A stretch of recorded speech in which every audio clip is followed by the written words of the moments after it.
जर तुम्हाला तुमचा फ्रेंड सर्कल वाढवायचा असेल, जर तुम्हाला तुमच्या जास्त ओळखी वाढवायच्या असतील किंवा डायरेक्टली मी असं देखील म्हणू शकतो, जर तुम्हाला सक्सेसफुल व्हायचं असेल, तर तुम्हाला मी सांगतोय ती गोष्ट इग्नोर करायलाच पाहिजे. जर ती गोष्ट इग्नोर केली नाही आणि तुमच्यामध्ये ठेवली, तर तुम्ही लाँग टर्म फार प्रॉब्लेममध्ये फसाल किंवा तुम्हाला त्याचं रिग्रेट होईल फार नंतर, वेळ निघून गेल्यानंतर.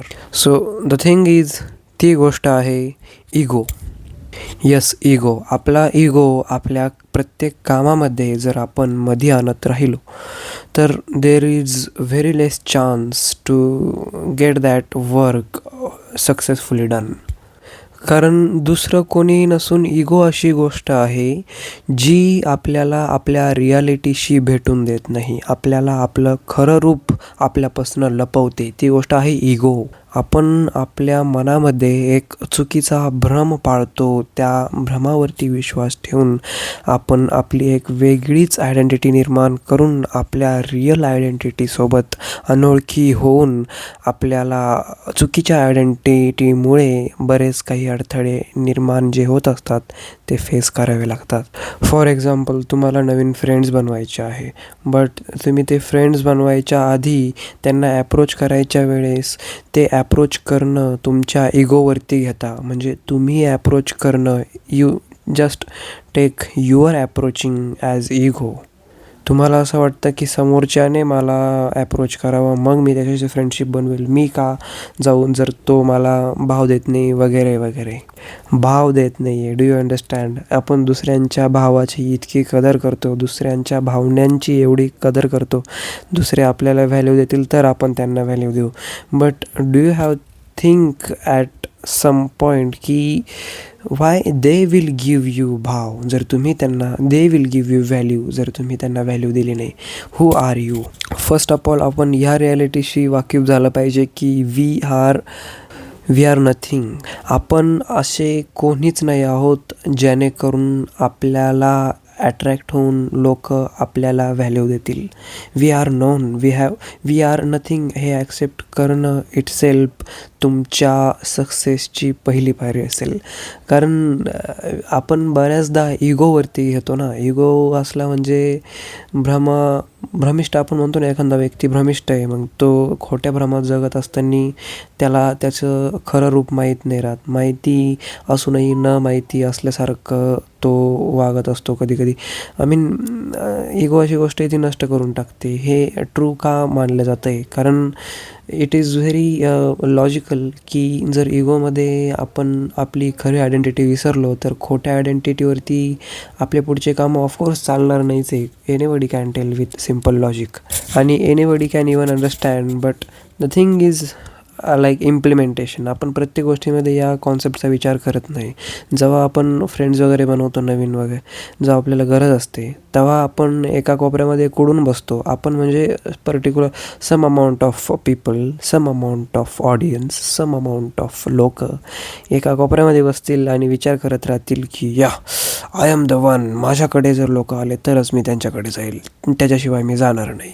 म्हणजे असा इगो घेऊन जर तुम्ही जगत राहिला आणि अपेक्षा करत राहिला की लोक आपल्याला येतील, भाव देतील, so just I will tell you की तुमच्या काहीच होणार नाही. आणि लिटरली तुम्ही लाँग टर्म डिप्रेशनमध्ये देखील जाऊ शकता की यार, मला व्हॅलिडेशन का दिलं नाही लोकांनी, मला भाव का दिला नाही, मला जास्त इन्व्हॉल्व का केलं नाही. No, you are totally wrong there.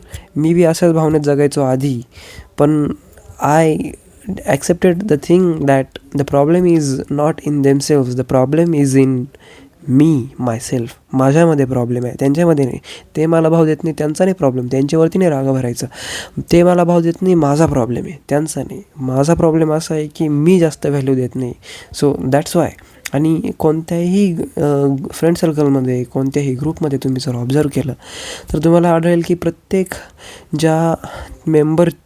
जो मेंबर आहे त्या ग्रुपमधला, त्याचं काही ना काही कॉन्ट्रीब्युशन आहे त्या ग्रुपच्या इन्व्हॉल्वमेंट, त्या ग्रुपच्या कंबाईन ॲक्टमध्ये. समजा एखादे हसत असतील तर सगळे हसत आहे. म्हणजे तुम्ही एक लिटरली जर ऑब्झर्व केलं ना, तर तुम्हाला आढळेल की बाबा प्रत्येकाचं काही ना काही काम आहे, काही ना काही रोल आहे त्या ग्रुपमध्ये. तो जो रोल आहे प्रत्येक व्यक्ती जास्त त्याचा निभावतो आहे आणि that's why all of them which are present in group are bonded strongly. आणि हे जेव्हा जाणून घेशाल तेव्हा तुम्हाला तुमच्या इगोवरतीच कधी कधी डाऊट येईल की ओ मॅन, जर याच्यातलाच जर तुम्ही इमॅजिन करा ना, त्याच ग्रुपमध्ये जो ग्रुप तुम्हाला वाटतो आहे की यार किती स्ट्रॉंग ग्रुप आहे, त्याच्यामध्ये आपण असतो, तर त्या ग्रुप इमॅजिन करा आणि त्या ग्रुपमधल्या प्रत्येक व्यक्तीला इमॅजिन करा डोळ्यापुढे आणि कोणती रॅन्डम व्यक्ती डोळ्यापुढे घ्या आणि इमॅजिन करा की त्या रॅन्डम व्यक्तीने इगोवरती घेतली 72. म्हणजे just imagine your self instead of that person आणि इमॅजिन करा की तुम्ही जर त्या ठिकाणी असता तर काय झालं असतं. आणि there is a high chance that you will be directly नाही तरी इनडायरेक्टलीसुद्धा तुम्हाला त्या ग्रुपमधनं बाहेर लेफ्ट आऊट झाल्यासारखं फील झालं असतं, जस्ट बिकॉज त्यांनी नाही लेफ्ट आऊट केलं तुम्हाला, just because you were wrong by your ego. म्हणजे इगोवरती घेतल्यामुळे तुम्ही दुसऱ्यांच्या व्हॅलिडेशनची आशा करून तुम्ही स्वतःला काहीही व्हॅल्युएबल पर्सन म्हणून तिथं प्रेझेंट न केल्यामुळे तुम्हाला लेफ्ट आऊट झाले. सो ओव्हरऑल ह्या व्हिडिओमध्ये मला हे सांगायचं आहे की you just have to calm down your ego and get the things which are necessary to do whatever is your task about. म्हणजे जर तुम्हाला फ्रेंड्स बनवायचे असतील तर तुम्ही स्वतःहून जा, दुसऱ्यांची वाट बघू नका. If you want friend, be the friend. That is the simple logic. So या बरंच काही सांगितलं मी या व्हिडिओमध्ये. आय होप की एवढं पुरेसं असेल तुम्हाला एक सिम्पल कॉन्सेप्ट समजण्यामागे की Y ego is the best, I mean is the worst enemy ever, is the best enemy ever, what ever you can say. But enemy आहे इगो आणि त्या इगोला जर जेव्हा केव्हा तुम्ही हरवशाल आणि एक रिॲलिटीशी वाकीफ होशाल तेव्हा केव्हा तुमच्या सक्सेसची पहिली पायरी सुरू होईल आणि नंतरच्या रेस्ट ऑफ ज्या स्टेप्स आहे तुम्हाला ज्या ऐकवल्या जातात त्या स्टेप्स फॉलो करून तुम्ही पुढे जाऊ शकता. But first step is just calm down your ego. That's all.